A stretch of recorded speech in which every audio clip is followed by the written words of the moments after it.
Welcome back to the Rock Your Best Life podcast. With me today, I have the beautiful Josie. She is known on Instagram as the Eggplant Eater. And I've been following you for a few months now, and I'm just so impressed with your just willingness to open up about your experience with being a vegan for so long and how you've healed with, a meat-based carnivore diet. So welcome, Josie.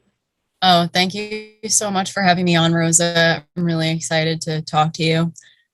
Yeah, and I'm just excited. I'm always curious when people say that they have been just strictly vegan for so long, and that they have just switched over to a, all meat diet and how they've healed, and, the transformation that takes place in between all of that. Yes. Yeah, I'm really curious now, in the first place, how did you come to a vegan diet? What made you think, oh, I need to just eat plants? I just need a vegan diet. Okay. So I remember when I was around 12, I was actually becoming more health conscious. So I feel like I've always kind of been inclined towards that, those interests of being interested in health and how to obtain the best health for myself. So I remember being in health class and my teacher starting to talk about diseases like diabetes, cancer, heart disease. And we watched the movie Super Size Me. I remember that really impacted me. And I was starting to get scared because I was never really overweight as a kid, but I was kind of chubby, and I'd had family members and peers in school make comments. So at that time, when I was getting into my preteen years, it was starting to really impact me. So the health aspect of it, combined with the self-consciousness and the body image issues I was starting to develop, all made me want to lose weight and be healthier. It wasn't just about losing weight. I genuinely was starting to get scared of developing those diseases when I got older. So when I got to be around 12, again, I had already lost like a lot of my like baby weight. So a part of it was definitely just body image issues, but I decided I wanted to lose 20 pounds. And that ended up becoming like a huge obsession. Like I remember I had a hard time initially, and then I found out about calories. And after that, that was like, the magic key to losing weight. And I became obsessed. And it was almost like an addictive thing. I developed anorexia, and it was really bad for about 6 months. And then finally, I remember going to the doctor with my mom, and the doctor said, if, I didn't stop, my heart was going to stop. Like I was, very underweight at this point. And that woke me up. But after that, those like psychological aspects of it never fully go away. Like at this point now, I'm probably presently the most healed from it than I've ever been. But back then it was super fresh. And so I got back to a healthy weight after a few months. That obviously didn't happen very easily. I was very not okay mentally, and not okay with like going back to like eating like a normal amount of food and whatever. So those mental health aspects of it were very much there. And so I remember a few months later, definitely when I was 13, because I became vegan when I was like 13, I was at Warped Tour with one of my friends and like her older sister, I believe. And we were walking around by the merch booths, and they had a PETA merch booth thing where they were handing out flyers and showing videos of what happens in slaughterhouses. So I remember I took the flyer, I read it, and then I went home and I think I watched Earthlings. Really easy for me to make the switch because I was like convincing myself that it was the healthiest way to eat, that I wouldn't have to like worry about getting those diseases that I was afraid of. And then on top of that, I wouldn't be hurting animals by eating this way. I wouldn't be contributing to factory farming. So that like sealed the deal for me. And I really became vegan overnight after that. And I remember my parents both thought that it was a phase. My mom was more accepting of it, but my dad always told me, even after like 10 years, that I needed to eat meat again. But my mom was more supportive of it. and my mom, well, both my parents just wanted me to eat normally again. And so they, bought me vegan food. They helped me like to transition by, buying vegan food for me at the grocery store, which again wasn't really healthy food. It was a lot of just processed food. And I definitely was eating fruit and vegetables also, but yeah, for the following, after I became vegan at 13, for the following about 14 years after that, I was a strict vegan. Like people have asked me on podcasts like this and, talks if I cheated. And I really only ever remember cheating. And it wasn't even very intentionally, like twice when I had milk. Like once, like the first year that I was vegan, because one of my friends put milk in my cereal and I didn't want to just throw it away. And then I had half and half again, like years later, again, like once. And those were the only times I cheated. And I think in the end that I ended up developing health issues because I wasn't cheating. And like, I honestly, for the people that have been vegan for 10 plus years and they claim to be completely fine, I find that very hard to believe now. Seeing the abundance of testimonies of people who were like authentically vegan and they end up with horrible health issues, which also happened to me. Well, yeah. Now, what did you have any kind of issue when you did have a little bit of dairy? Was there a side effect for you on that? No, I think that the first time, because it was so early into me being vegan, I feel like that was a part of why I didn't have an issue with it. And then the second time, years later, when I had half and half, that was probably when I was like 16, because I remember I wasn't going out and buying my own food at the time. Again, it was such a small amount that I don't think it could have done anything to me. So both of those times I didn't have anything negative happen, and I didn't have the positive, like people say like their brain turned on when they had animal products. That didn't happen to me either. Oh, okay. Yeah. And maybe it was because the type of animal product, and the amount. I mean, yeah. But, and then what did you notice? How long did it take for you to notice any negative, health issues from, being vegan? So I remember throughout the years, I always had brain fog. I was always trying to find supplements that would help me focus, and I never found them. The only time, like, since I started the carnivore diet and my body has went into like a state of ketosis, this is like the most mental clarity I've had in, I don't even remember how long, but there was that. I had digestive issues throughout being vegan. I would say that that they didn't start really cropping up though until maybe the third year of me being vegan, and they started out very minor. Like I just remember having digestive upset and like always bloating, always throughout probably the beginning of me being vegan. Bloating. My mental health was definitely also suffering for a good majority of that time. Like I was never like depressed, and my eating disorder did get a lot better. Obviously, I wasn't restricting calories throughout that whole 14 years. I wouldn't be here right now if I did. Yeah. So my mental health did get a lot better, but I just always remember feeling very low throughout my time as a vegan. My self-esteem wasn't as good. And again, I think I can attribute that back to the fact that my brain like quite literally wasn't working properly.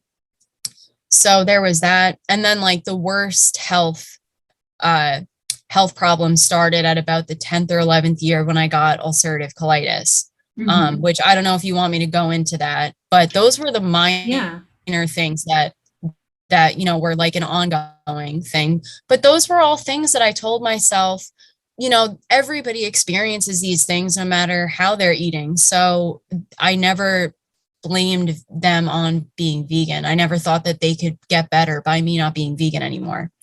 But then, yeah, if you want me to go right into the whole colitis. I'm really curious. How, what were the signs and symptoms, and how did you come about, being diagnosed with the ulcerative colitis?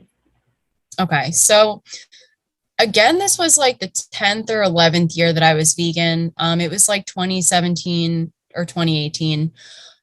So I was finishing on my bachelor's degree at the time. So I think a part of it was definitely stress, but early in the year, I started getting like really bad digestive pain. I would have like sharp stabbing pain in my intestines, like my lower stomach Mhm. after I would eat. I started getting blood in my stool, and it started out not that bad and progressively got worse. I started getting diarrhea multiple times a day, or I would just not be able to go to the bathroom. So I would either have diarrhea or I would be constipated. And then, as the diarrhea got worse, it would become more urgent and it would be multiple times a day, like potentially like 10 plus times a day. And then I started to develop a low fever on a daily basis. Because I was losing blood unnaturally, I was always fatigued. I remember as the months, it didn't go on for months and months. Obviously, I couldn't have gone on with those issues getting worse. So I would say they came to a head and I realized I had to go to the doctor to figure out what was going on. I would say, say they started in February, like late March, I went to the doctor, told him my symptoms. He like felt my stomach. And from his evaluation of me there, he was like, you need to go right to the hospital. So I went into the hospital. I was admitted. I stayed in the hospital for like 3 days. And at the time, I remember the worst thing was the pain after I would eat. I just remember specifically this first time that I was in the hospital, that pain was the worst symptom that I was having. So at the time, they diagnosed me with diverticulitis and they wanted me to get a colonoscopy after I got out of the hospital because they thought I might have a worse issue like Crohn's, but they couldn't diagnose me right there. So I was still in this mindset of that veganism could cure any disease. I read the China study and watched all of the documentaries, like, What the Health and every single other one that was out at the time. So I really convinced myself that veganism could cure any disease. So this is where the stubbornness came from in this sense. When I got out of the hospital, I started altering my diet, trying to look up like how to deal with colitis as a vegan. So I altered my diet. I don't even remember at this point what I did, but I probably also looked up herbs that I could take to lessen inflammation or supplements. So I'm sure I started taking those as well. And so I figured I'm going to just fix this on my own and get back to a state of health by altering my diet and staying away from things that are going to make it worse. So I never went and got the colonoscopy. Again, I was being very hard-headed, telling myself there was nothing wrong with me and that I could fix it through diet. And so then months later, I would say the symptoms got a little better as time went on, but the pain after I would eat never fully went away. The blood in my stool probably got a little bit better, but again, they didn't disappear entirely for the few months in between. Then in September, the symptoms started coming back. And again, this was when my next semester started. So partially, I think I can attribute it to stress. But now I'm stressed just as much as I was back then, and my body can heal itself. So there's a clear distinction between my health back then versus now, just to clarify that. So in September, my symptoms started getting really bad again, like worse than the first time. Diarrhea, like 10 plus times a day, a lot of blood whenever I would go to the bathroom. My heart started palpitating. Like I would lay in bed at night and I would feel my heart beating, probably because my potassium was getting very low. Because I was in so much pain, it had absolutely nothing to do at this point with like body image issues or not wanting to eat. I literally couldn't eat like anywhere near the amount that I needed to sustain myself. So obviously I was losing weight too. Luckily it never got that bad, but I was losing weight as well. So I would say again, by like early October, the symptoms were bad enough that I was like, okay, I need to go back to the doctor and figure out what's going on with me. So I went back to the doctor, and then once again, and it was even worse, way worse than the first time. The doctor was like, you need to go to the ER, like right now, like this second, go now. So, because basically he could tell that if I went another day, I could have, he told me I could have died in my sleep because my potassium was so low. Oh, So that is yeah, it was scary. like Wow. I should have went to the doctor sooner, but again, I was just being so stubborn. Mhm. So it wasn't smart on my part, but again, I was just being so stubborn, and it's just an experience that I've learned from. So I went to the ER with my mom right away after that. I was admitted into the hospital again. And then this time when I was in the hospital, it was a lot worse. I was there for about a week. And this was also in the middle of my semester. So, thankfully I finished school and like it all went fine, but I don't know how I did that now. So Yeah. I stayed in the hospital for about a week. They were giving me a lot of fluids. They were doing tests every day, trying to figure out what exactly was wrong. They did like a partial colonoscopy while I was in the hospital. And while I was in the hospital, I was diagnosed with not diverticulitis. This time I was diagnosed with ulcerative colitis. Mm. And one of the gastro doctors that was seeing me was convinced I had Crohn's disease. And now, in retrospect, I feel like she was honestly being paid to sell some kind of Crohn's medication because she, I got out of the hospital. Afterwards, I was sent to see her and a few other doctors.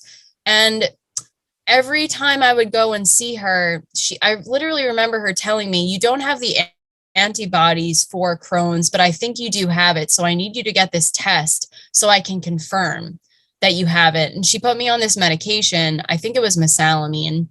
And then I also did take a corticosteroid for about a month as well to heal because nothing else was working. Mm-hmm. So she prescribed me prednisone and mesalamine. The mesalamine I was never comfortable taking because I looked up the side effects and it was like all the same symptoms of colitis. So I thought that made no sense.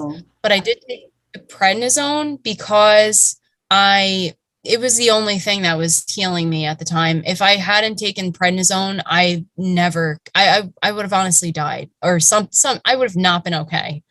I'll put it that way. So luckily I took the prednisone. It healed me enough that by altering my diet, I was able to stay okay. The symptoms, so I would say like this was, if I went to the hospital in September, by like November, I was, better, but not in the sense that I still had digestive pain. I still had blood in my stool. I still had all the symptoms. They'd just gotten a lot more minor. Mm-hmm. So after that, again, I would say this was like the 10th going into the 11th year of me being vegan. I stayed vegan. I kept telling myself that the colitis had nothing to do with me being vegan. And I kept altering my diet throughout the following years to try to deal with colitis so that I could keep my flare-ups in remission or, as minor as I possibly could. So the symptoms were there, but they were more minor throughout the following years after that. But then last May, I went into another, what I could tell was becoming a bad flare because we had a death in the family. And as soon as that, it was a very like unexpected, sudden thing. And as soon as that happened, I was like back in the bathroom like 10 plus times a day. And I could see where it was going. And that was what made me desperate to find a way of eating that would heal my body. Because again, I never took the mesalamine. I don't know if it would have worked. I was not taking any medications. I was maybe taking like herbs throughout the years that were, said to be good for inflammation, but that was it. And I never took anything like on a daily basis. Wow. That is incredible. I mean, and what kind of herbs were you taking for the inflammation? I can't even remember at this point. I think so. I did take turmeric for a little bit, which I've since learned is pretty toxic. Yeah. I was actually taking that for years too, because like I can relate to a lot of what you're talking about having all these flare-ups and not being able to eat and looking for an answer, for so long. But yeah, and we're told all these things about turmeric, especially, right? That it's good for inflammation. Yeah. But, there are some side effects to it. It's hard, really hard on our systems, Yeah. Yeah. And I mean, I had no idea that if you don't take it, I was just told this the other day by someone, if you don't take it with black pepper, it doesn't work or something like that because of the way that the two things counterbalance each other. So, I had no idea about that. There was something else that started with a B that I just can't remember the name of. It was another herb, and I wish I could remember the name, but that I remember did actually help. But but it never got me to the point where I was like in a state of like well-being again. It wasn't berberine, was it? No. Okay. I know that could help with. It was called. I know. Well, I think berberine is more for like glucose management and stuff like that. But yeah. Okay. If I remember, I'll mention it. But I almost want to say it was called like Bacopa, but I know that wasn't it. Yeah. No, and it's really hard because, we just don't know the damage that is being done from all these things that we think are good, Yeah.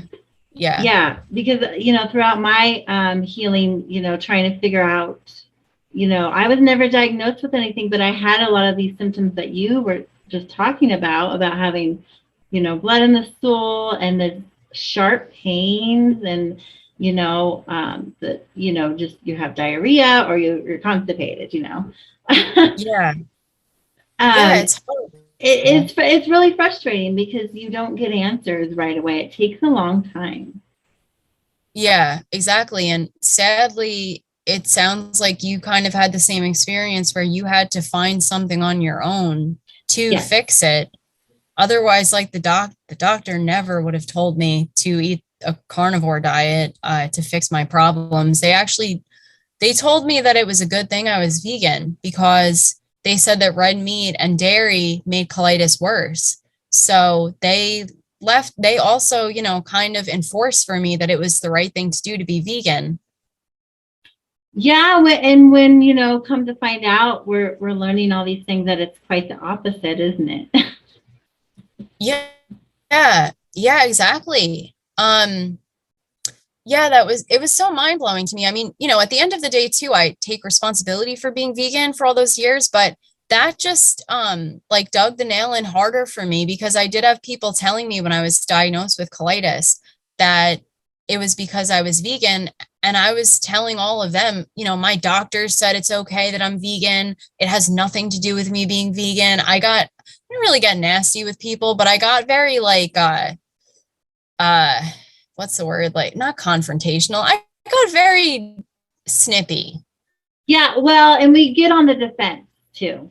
When exactly. We think we're told that this is the right way, that this is the nourishing diet, this is healthy, and there's just a lot of misinformation out there, on, plants and, vegetables, fruits, because they have healthy properties to them, but they could be very hard on our, on our systems. We're not meant to be eating the amount that, that we're told to eat, right?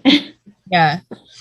I mean, in retrospect, I mean, knowing what I know now, it seems to me like plants are meant to be used in a much more medicinal way. Yes.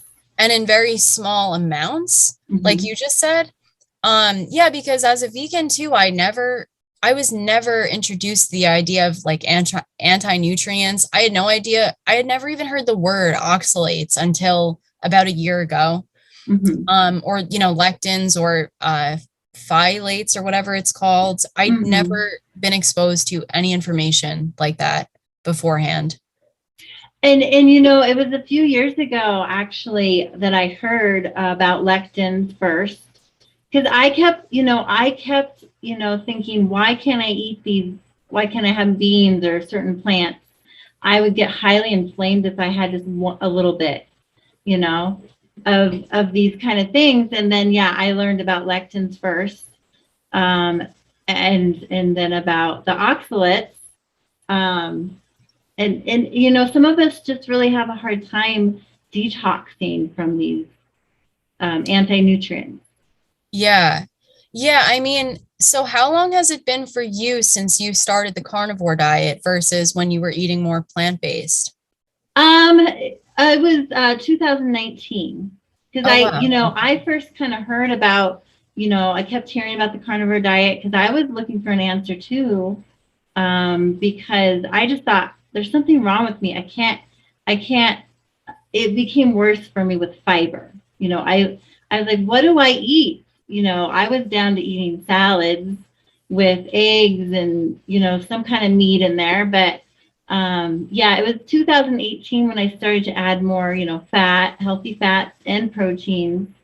And then it was really hard mentally to make that switch, you know? Yeah. I mean, at first for me, it definitely was. I remember I really did believe that meat, I don't even know where I got this, but I thought that it would rot your teeth and make your gut, I thought it would rot in your gut like a lot of vegans try to make you believe. I Mm-hmm. believed that. I thought that it was super meat and dairy were like super fattening and bad for your skin. So I really thought reintroducing it to my diet would just make my, you know, body and my face and everything just go haywire. And I thought it was really like the worst case scenario for me to think that those things were going to happen when I reintroduced animal products. But the one thing I can say, I guess I did make it easier for myself in this sense. I reintroduced bone broth. Mm. That was the first animal food I reintroduced. So I did it like very like safely, I guess Mm. you could say. So I did bone broth for like a few weeks. Then I saw how well it was going. It was really helping my gut. So then after that, I reintroduced fish and eggs. Again, that went really well. Then I did chicken and turkey a few months later.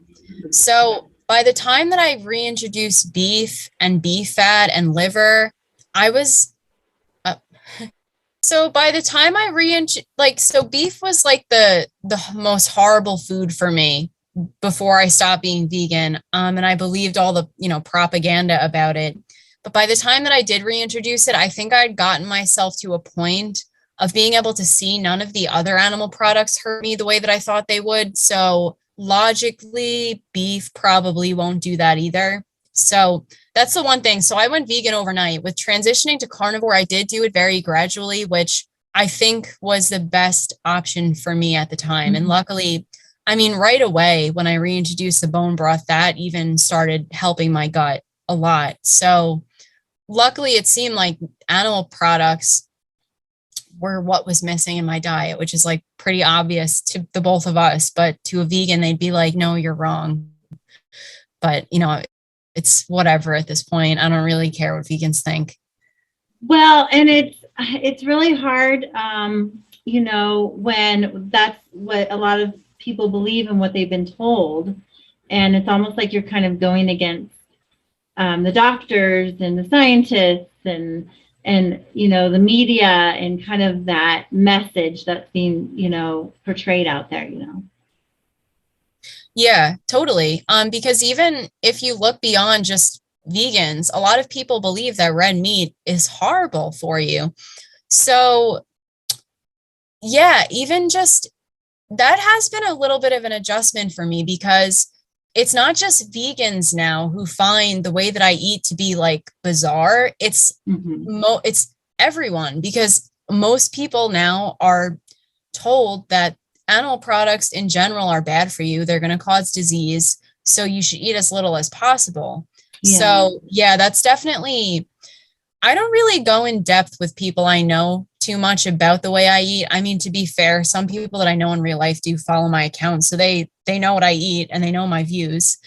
So otherwise, though, I just don't really talk to people about it because I just don't feel like hearing like, well, aren't you afraid of getting heart disease or cancer? And I'm like, no, I'm literally doing this so the opposite happens. But thank you for your concern. Like, I don't feel like getting into those conversations conversations.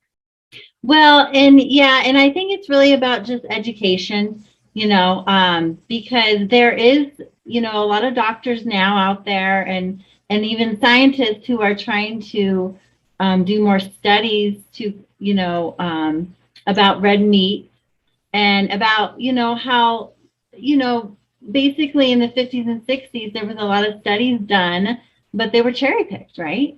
Yeah.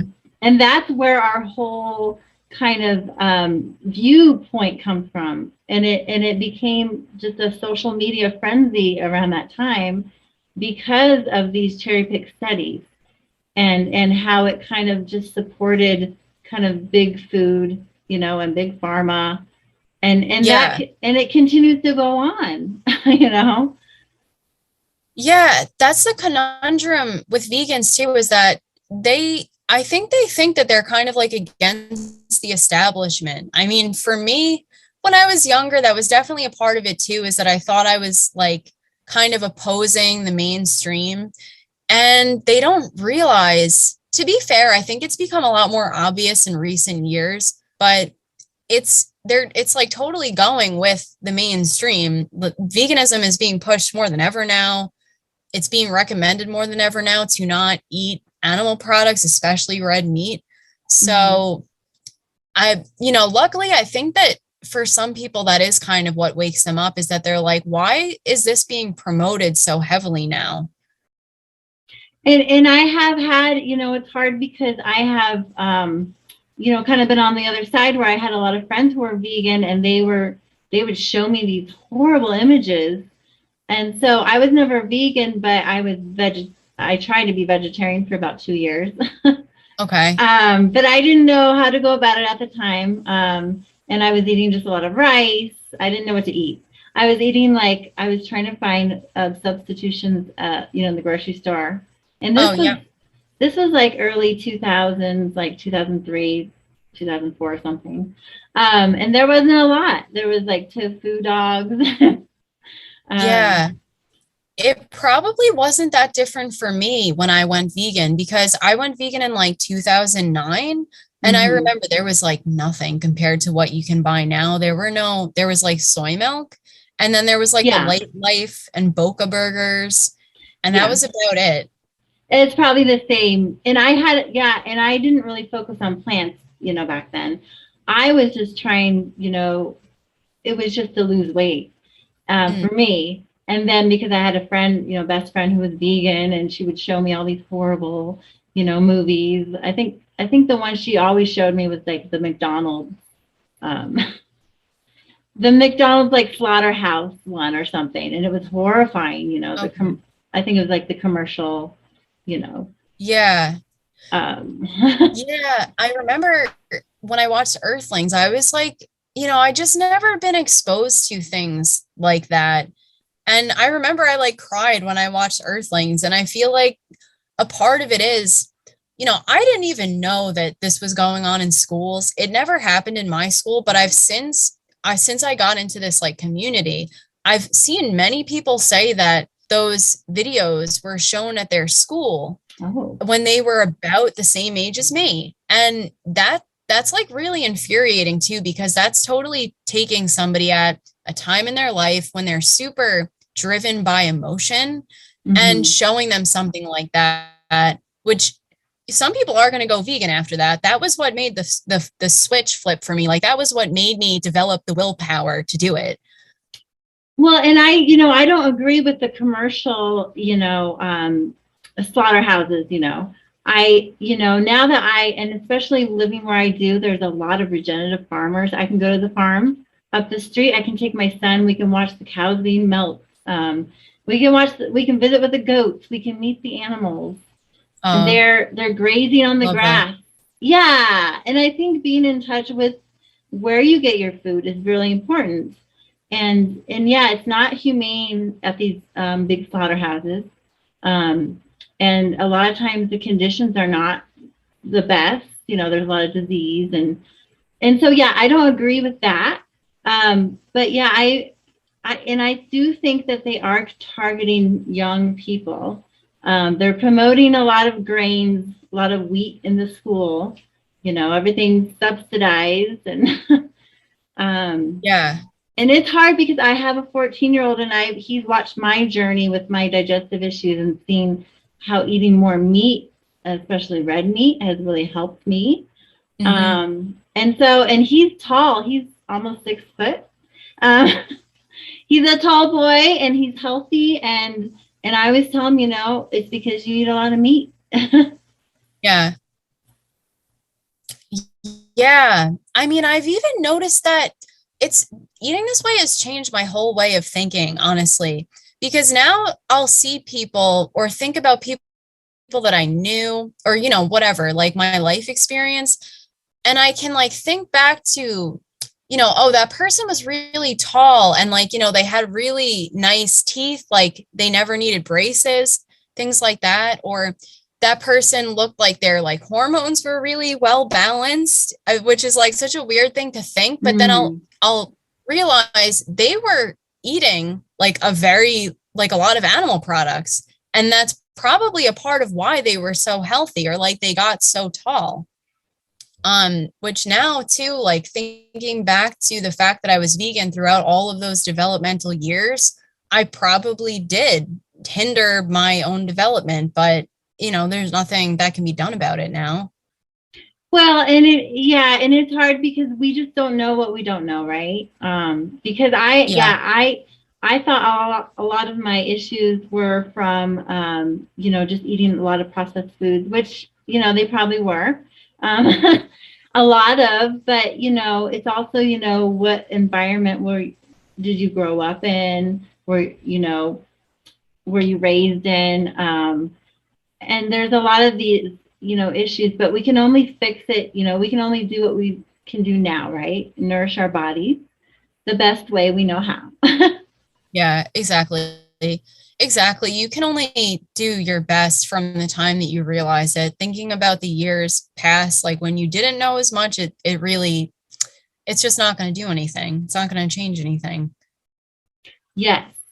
And so what does your diet consist of now? Like on a normal basis, what would you say, you eat primarily? It's a lot of eggs and beef for the most part. I do eat pork also. I eat chicken. I eat some lamb. I actually really liked lamb when I first had it again. And most recently, it's been kind of turning me off, I wasn't expecting that because I really liked it. But I eat lamb. I do eat seafood also, mostly salmon. I try to get sashimi whenever I can. But, I eat all types of fish. I eat shrimp sometimes also. And I do eat dairy. So I was eating any type of grass-fed dairy or organic, but most recently I did try to do either just A2 milk or raw. Raw I don't have a lot of access to because we don't have a lot of farms around. There's like one farm that I go to that's like about a half hour away, so I get it whenever I can. So otherwise I do A2 half and half. I put that in my coffee. And otherwise, other than all of those things, I do eat a lot of animal fat. When I started realizing how much it was truly improving my health and my skin and my digestive issues, I realized that the more, the better. So I eat animal fat throughout the day. I have a huge tub of organic beef tallow.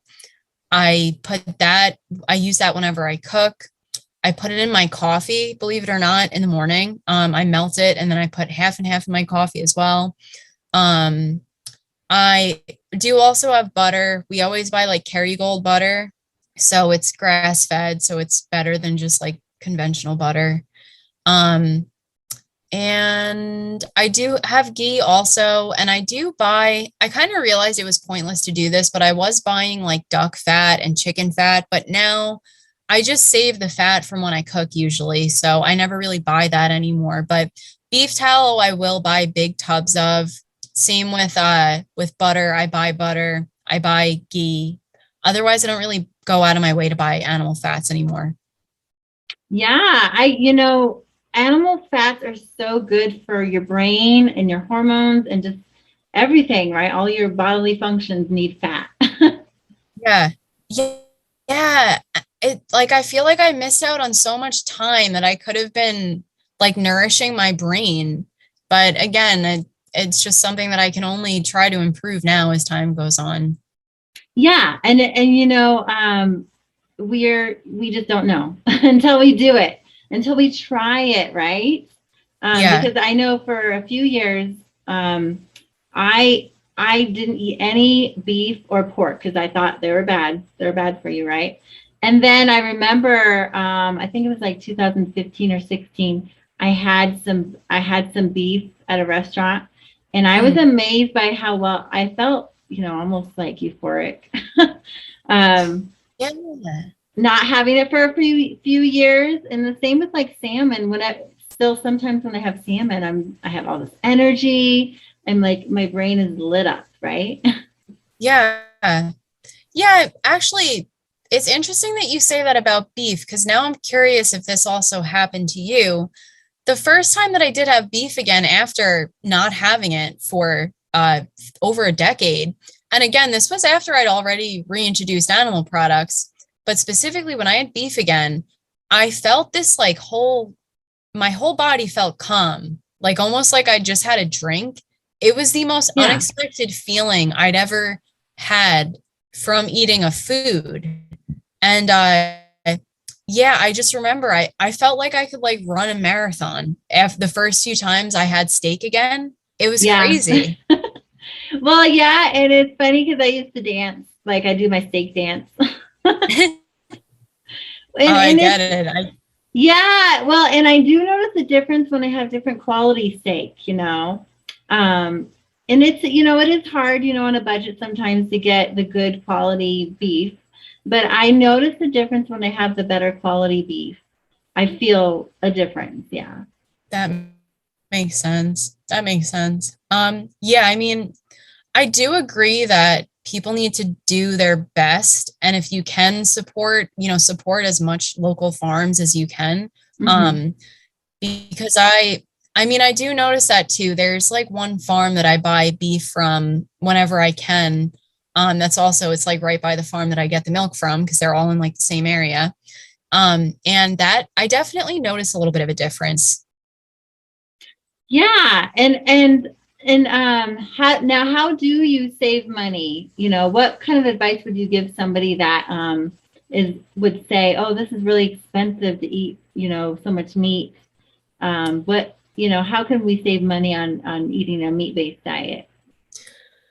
I would I would say to buy grass fed and like pasture raised when you can, but don't put yourself into a box where you feel like you have to buy that every single time you go grocery shopping because personally I can't afford that. So I do my best to support things like that when I can, when I have the extra money. But I don't know if I would give this advice, but I know people like Ken Berry, Dr. Ken Berry, he Hmm. says to you can even buy processed meat, and that would be better than eating, chips or something super processed. I don't know if I agree with that, but again, I do think that, like, say, processed sausage is probably better than uh, I don't know, some kind of processed food that you can buy at the store with like refined flour and vegetable oils. I would agree. Um, and then also, I would say to people that you don't have to do 100% carnivore if you don't want to. I think that the idea of that is super daunting to people. So if you're feeling, I do say this to people a lot. Like if they ask, what if I eat this one thing and it doesn't have any bad side effects on me, then I always say you can keep eating it unless you get to a point where you think it would really benefit you to cut it out, then you can keep eating it. Like I'm not the food police. Yeah. No, and I completely agree. I mean, because even when I, you know, tell my friends, family, hey, I just feel better on just eating meat.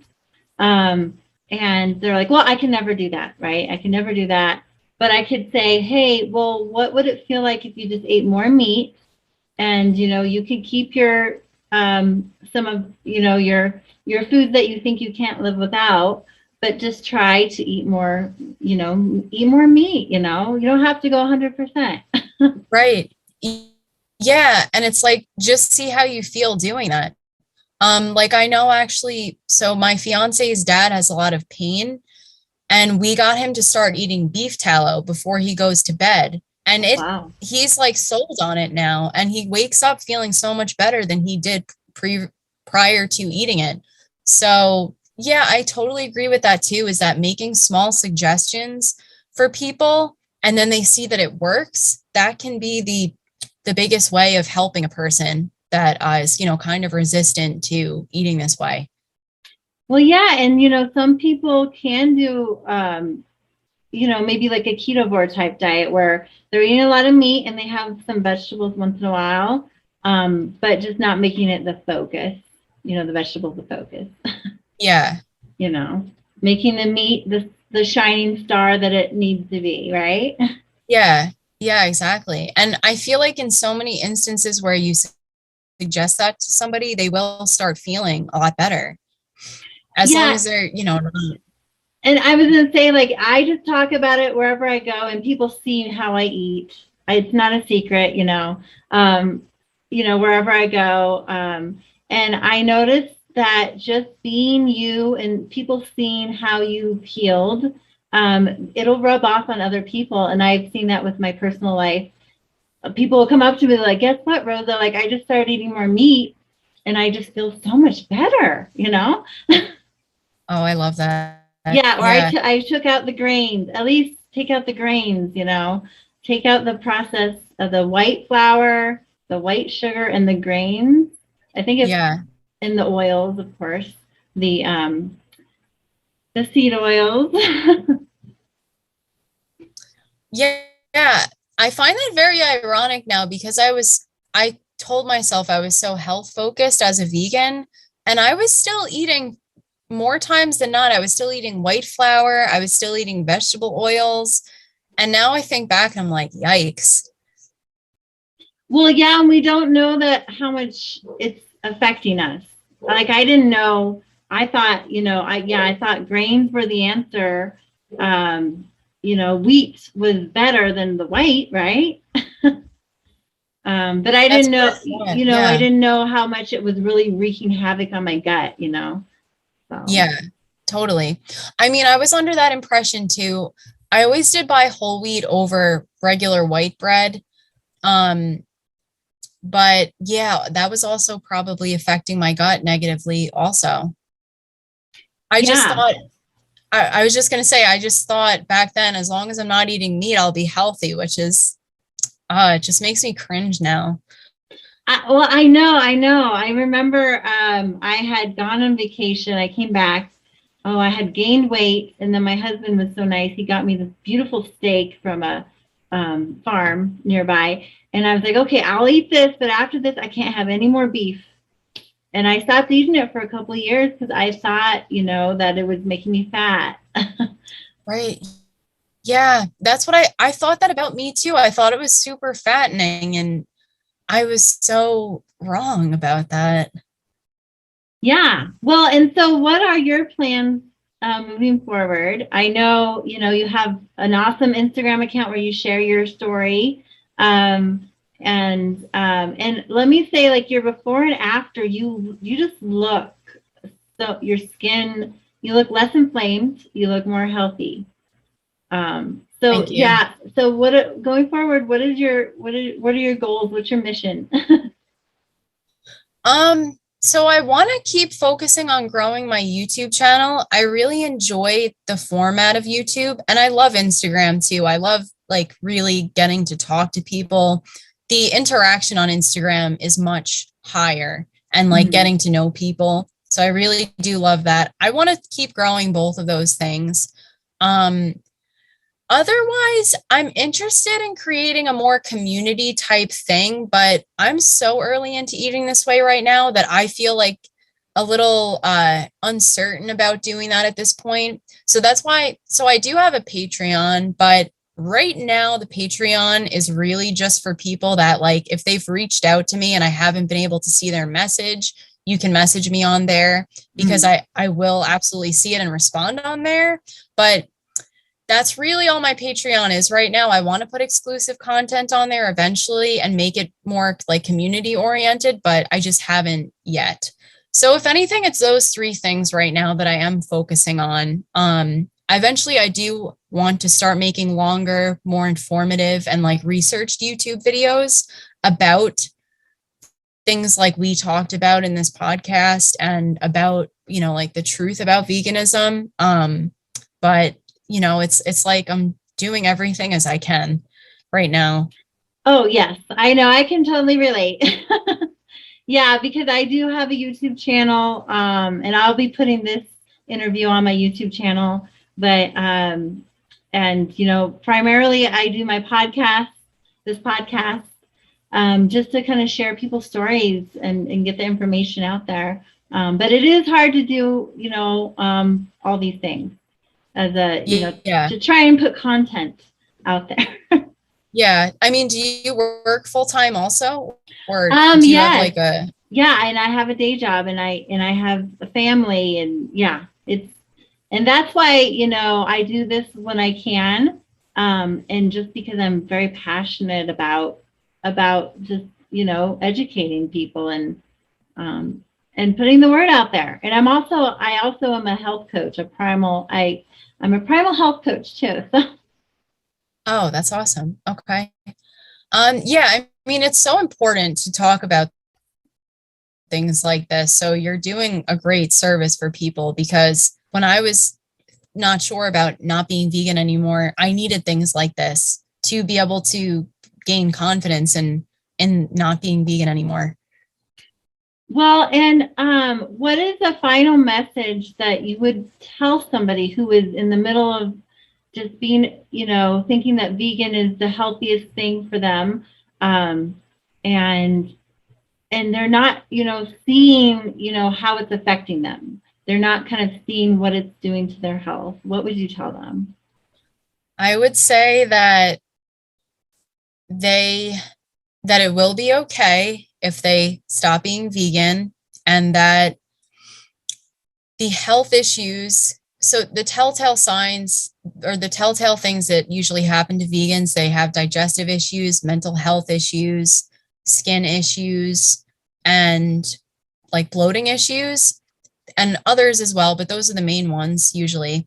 If you're experiencing any of those things, you should look at all of the testimonies of people that have healed them by re-including animal products and cutting out inflammatory foods, and just open yourself up to receiving that information. Even if you're not planning on not being vegan anymore, just receive it, analyze it, and just let it sit in your mind and see that these people that have reintroduced those things have been okay and they've actually reversed a lot of their issues.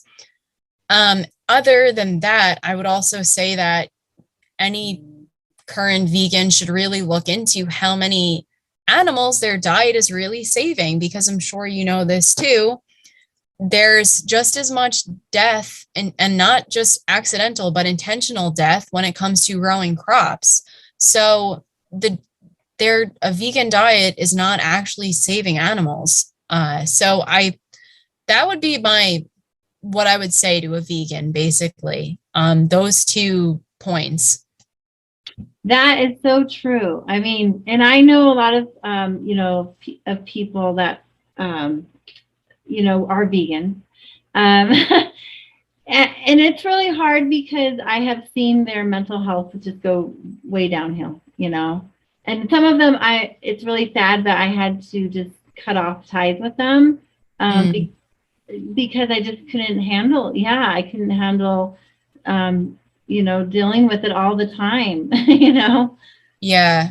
I mean, I somehow, even throughout being vegan 14 years, I didn't develop many friendships with a lot of vegans, but I do have 1 or 2 people that I am friends with who are vegan, and I see the same issues with them that I had. So it is hard.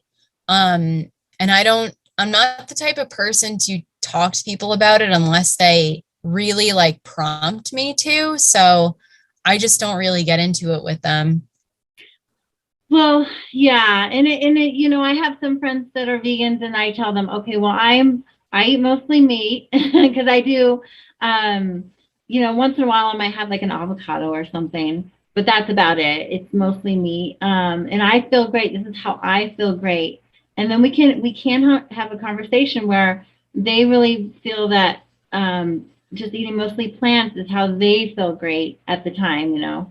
But then I can look at the outside and say, well, you don't look too great, because Right. Yeah. I have friends that are vegan and they're just so gaunt looking, like, they look almost like lifeless, almost, really skinny, always very Mhm. skinny, and then just the hollow eyes, the sunken in cheeks. Yeah. Yeah. I've started to think about people, especially like in the end stage veganism. They really like they look and act like zombies. Like I know that's kind of exaggerating, but still like vegans really like they kind of remind me of zombies at this point, like And looking back. I feel like so bad because I just want to say, that I'm not trying to bash vegans. I see that they are just really malnourished. And even incorporating some meat or eggs once in a while, I think would really be beneficial, you Yeah. know.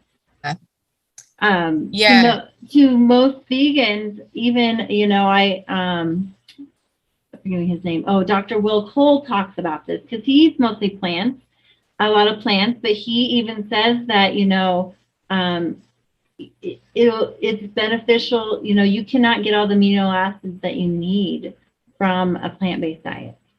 Even just Is he incorporating fish or eggs once in a while. is he the doctor that was on Joe Rogan who said to eat I think clams and a few other things? Or maybe they just are two people with like similar messages. I don't know. I'll have to look back. I'm not sure. It might be. Yeah. He's a functional. I think he's a functional medical doctor. Yeah. Okay. Um, So then he might that might be the person I'm thinking of. he did write. He wrote a couple books on. He wrote one on inflammation, and I forget the other one. But yeah, he does kind of talk about how you can have a plant-based like keto diet, but if you do that, you do need to kind of incorporate once in a while some animal products. Okay. Yeah, well, when I was vegan, like I guess this is the hard thing with vegans is that when I was back then, I would have never been open to like hearing that and getting that advice. But I don't know. I guess when, as a vegan, when your health issues get bad enough, that's when you start like accepting that maybe you do need to include animal products. Well, yeah, and like we talked about, like the dosage, is really hard because plants are full of anti-nutrients, a lot of toxins, and it's also the way that our food system is, and I really don't think a heavily plant diet is very healthy, but if you are going to eat that way, I think it's really beneficial if you eat some meat once in a while or some animal products. Yeah, you know totally. I mean, I definitely agree that an ancestral diet is probably the healthiest for everyone. I think with people that are trying to heal their gut, carnivore is just a better option yes. because it eliminates, all the fiber. But I mean, if anything, I would think that people that actually did ancestrally eat a lot of plants would probably do the best doing that, but they would still need to include some animal products for optimal health. Well, yeah, and I think if we look back on our ancestors, the time when our brains grew the most is when we were hunting, when we were eating a lot of meat, and Yeah. we only ate like plants when we had to. They're just kind of fillers. Yeah, exactly. That was another thing that made me laugh. I saw this. study that was, or maybe it was like a comment by a vegan on like Reddit. That's probably what it was. But they were saying that our brains grew from glucose from like the agricultural revolution. And I just Yeah. laughed. Like that is so counterintuitive to me now. I think I did have a, I didn't want to get into it. I was at a party. And a friend, a friend of a friend there, they were I said, I just eat, how our ancestors would eat. Oh, she's like, oh, so you eat a lot of plants because that's how our ancestors ate. And I was like, where are you getting this? It doesn't make any sense. Even if, if you think of a caveman, they didn't have a bowl, Yeah. they weren't eating giant salads. Okay. They had a spear. We were hunting, Yeah.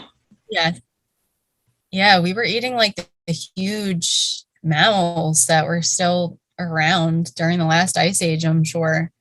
Yes. Well, I could talk to you forever, Josie, but I'm going to be respectful of your time here. And I'm just so happy that you're healthy, you're healing, and that you are spreading your beautiful message. Oh, thank you so much. And thank you for having me on. It was a pleasure talking to you. It was really fun. Yes. Well, I will talk to you next time. Bye for now. Yep. All right. Bye. Have a good day.